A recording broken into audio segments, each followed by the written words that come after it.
Hello friends, welcome back to my channel. कालच बघा आपण सेकंड बॅचची जी सुधारित आन्सर की होती त्यामध्ये त्यांना मार्क्स जे आहेत प्रश्न जे डिलीट झाले ऑफकोर्स त्याचा एक मार्क्स त्यांना भेटणार असेल। तर त्यानुसार बघा तुमचे जे नवीन मार्क्स असणार ते म्हणजे आता प्रत्येक सिरीजमध्ये बघितलं तर बघा तर एक मार्क्स तरी बघा। तर सी मध्ये आपण पाहिलं तर सी मध्ये 5व्या नंबरचा प्रश्न बघा, तिथं 1 मार्क्स वाढलेला आहे। ठीक आहे, तर सेम ए मध्ये आपण बघू ABC डी एवढे जे सिरीज होते त्या प्रत्येकाच्या याच्यामध्ये एक मार्क्स जो आहे तो वाढलेला आहे। ओके, तर त्यानुसार तुमचे मार्क्स सुद्धा एका मार्काने वाढलेले असतील।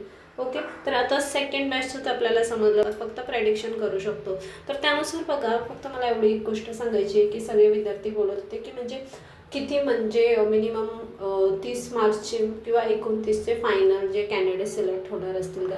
तर बघा, स्टाफ कार ड्रायव्हर आहे त्यांचे सिनेरिओ काय आपण अगोदर हे समजून घेऊया, त्याच्यानुसार तुम्ही म्हणजे शिपाईसाठीचा प्रेडिक्शन किंवा एक अंदाज तुम्ही घेऊ शकता। ठीक आहे, बघा आपण बघा स्क्रीनिंग टेस्टची लिस्ट सुद्धा आलेली आहे, त्यांचं वेळापत्रक सुद्धा आलेलं आहे। ठीक आहे, तर बघा आता आपलं सुधारित निकाल कसा लागतो ते सुद्धा तुम्ही समजून घ्या।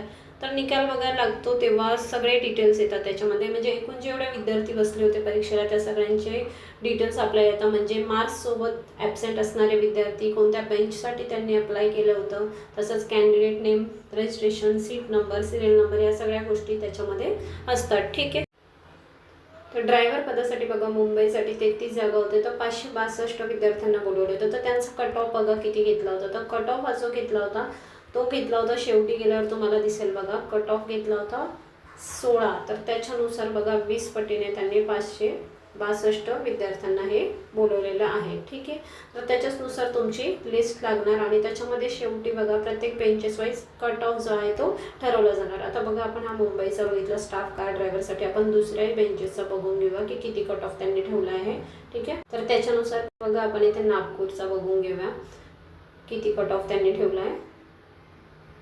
ठीक आहे, तर त्यांनी 78 विद्यार्थी एकूण बोलवले आहेत। तर इथे बघा कट ऑफ हा बदलला आहे, इथे 17 कट ऑफ घेतला आहे। ठीक आहे, इथे जागा कमी आहे, कट ऑफ वाढलेला आहे। मुंबई इथे जागा जास्त होत्या तर कट ऑफ थोडा कमी होता। ठीक आहे, तर इकडे औरंगाबादचा पण आपण समजून घेऊया किती कट ऑफ आहे।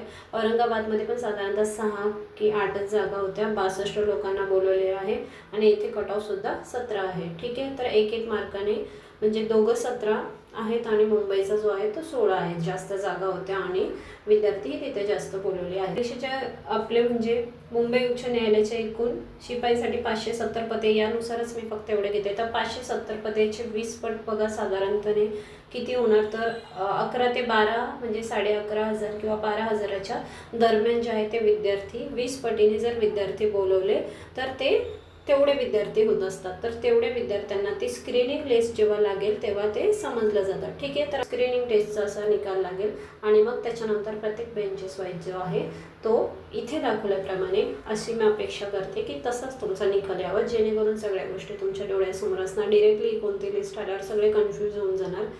ओके, तर अशीच एक सिनेरिओ इथं तरी दिसतो आहे। तर त्याला वेगवेगळे कट ऑफ तुम्हाला दिसले जाणार आणि त्याच्यानंतर सगळ्यांसाठी सर्वसामान्य सूचना आणि ते वेळापत्रक तुम्हाला मेन्शन केलं जाईल। ठीक आहे, चॅनलला नवीन असणार तर नक्की सबस्क्राईब करा।